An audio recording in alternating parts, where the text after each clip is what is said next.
everybody, I'm Roxy and this is Mcguinness.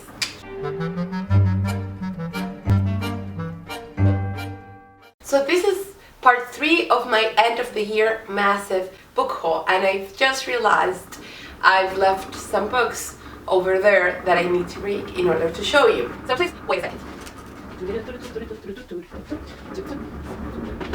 Okay, so let's get started. If you've missed by chance my 2 previous book hauls, you can find them here and down below. I don't have as many books as I think with the non-fiction and classic one, but still there are some. So The Virgin Suicides by Jeffrey Eugenides.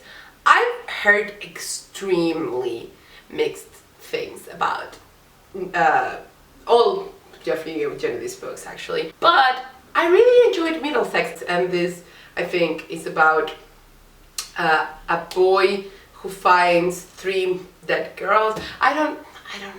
But anyways, I found this cute little edition of it.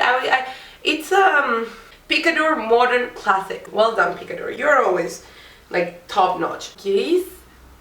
Guys by Catriona O'Reilly, a poetry collection about, just, let me read this. Gaze is a word from Irish mythology meaning a supernatural taboo or injunction on behavior, exploring the prohibitions and compulsions under which we sometimes place ourselves or find ourselves placed. So I just think that sounds fascinating, and look at this cover, it's beautiful, and it says Poetry Book Society recommendation, so I think that has to be good, right? Then I have Exercise in Style by Raymond Queneau. So this is fiction, but it's also non-fiction because it's just a textbook sort of, where there is a situation on a bus and then it's told in different ways. So for example, negative, animism, another subjectivity, the subjective side, hesitation, precision, retrograde, metaphorically, olfactory, then the Glass Shore. I don't know if I've shown you this already.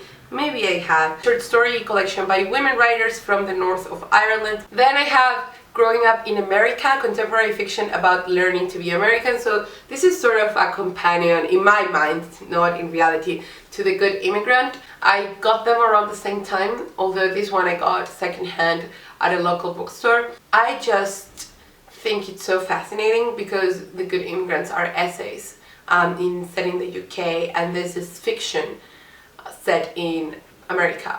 The Ravenclaw Edition of Harry Potter and the Philosopher's Stone. When this first came out, I promised myself I wasn't going to get it. Then they said that the edition contained like some background history and extra information on your house, and I was like, well, now I have to get this thing. So I got it. Then I have Neil Gaiman's The Graveyard Book. I started reading this on PDF and I really enjoyed it because a student of mine was reading it, and yeah, I want to read it now. Reservoir 13 by John McGregor. This of course is very well known. It's about a girl who goes missing, and like 13 years later we examine what that disappearance has done to the village. It's supposed to be brilliant. It's also part of the Goldsmith Prize challenge, so if you want to check that out, like my TBR for that here. Then I have Lust by Roald Dahl, and when I first saw this almost a year ago, I found it fascinating, and now I've forgotten what this is about. It says, lust in all its myriad forms consumes us. What won't we do to achieve our heart's desire? In these 10 tales of twisted love, master storyteller Roald Dahl explores how our darkest impulses reveal really who we are.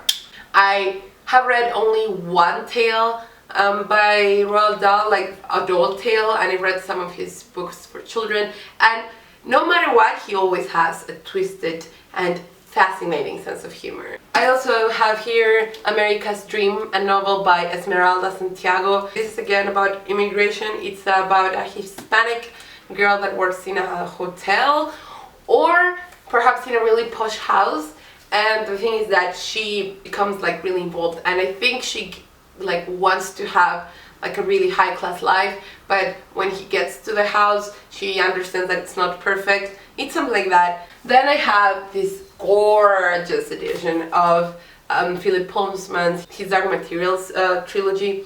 I've heard nothing but amazing things about this. Chalk by Chuck Palahniuk.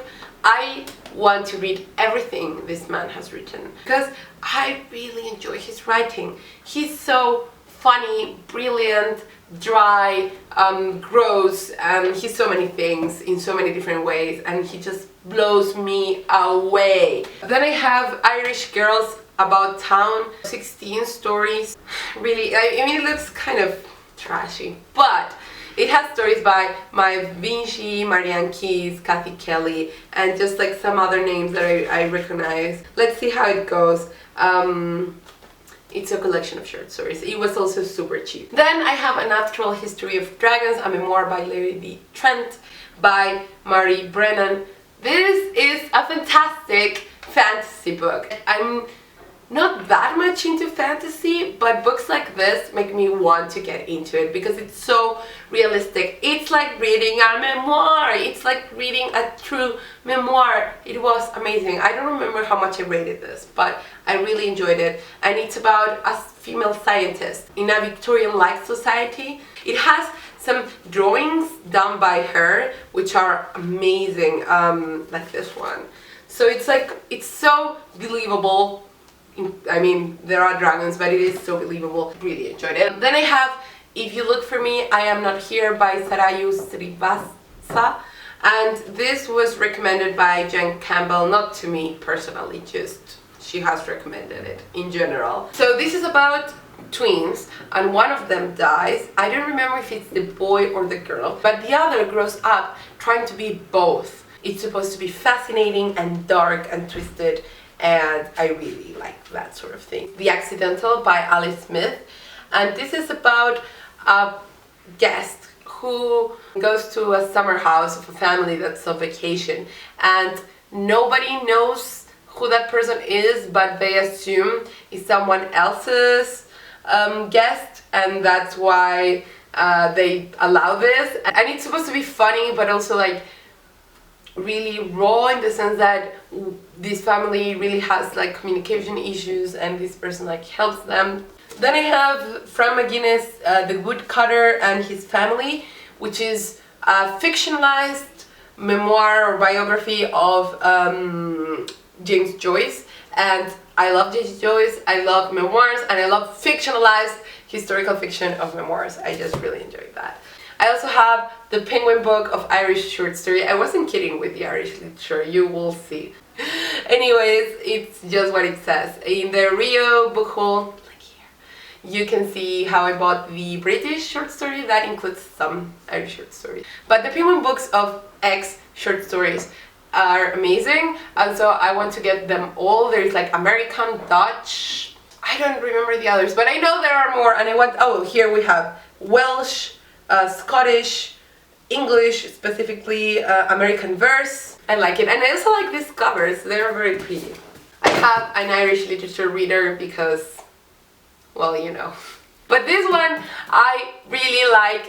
It's by, let me see, Syracuse Press, University Press. I've looked through it already, and it's so well organized. Then I have The Devil I Know by Claire Kilroy, and this is a collection of short stories inspired by fairy and folk tales, which sounds amazing. They are supposed to be quite dark. I've heard mixed things about this, especially mixed things about the stories in this, like it's not very consistent in the quality. I have Let the Great World Spin, a winner of the National Book Award by Colin McCann, and this again is a fictionalized biography of the guy whose name I don't remember, that used to like cross wires like with the bar, like, and really high buildings, and I think that's great. And yeah, it's supposed to be really fun. Make Something Up, Stories You Can't Unread by Chuck Palahniuk.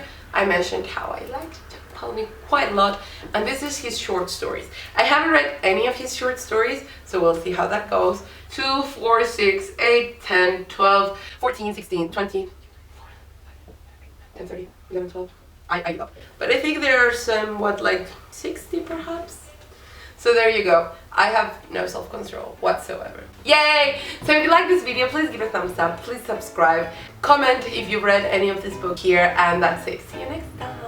After liking Harry Potter so much, I expected to be more of like a fantasy person, but I'm more of like magical realism kind of person. I like things that deal with the now or like human relationships, but with some tiny touch of magic. I read Public Library and Other Stories by Alice Smith and completely adored that collection, so I want to try more by her. I'm also going to try the 2 that were nominated to the Goldsmith prize. Really, I've opened it already. Well, it's not that I buy books for their cover exclusively, but like if they have great covers, of course they have a plus.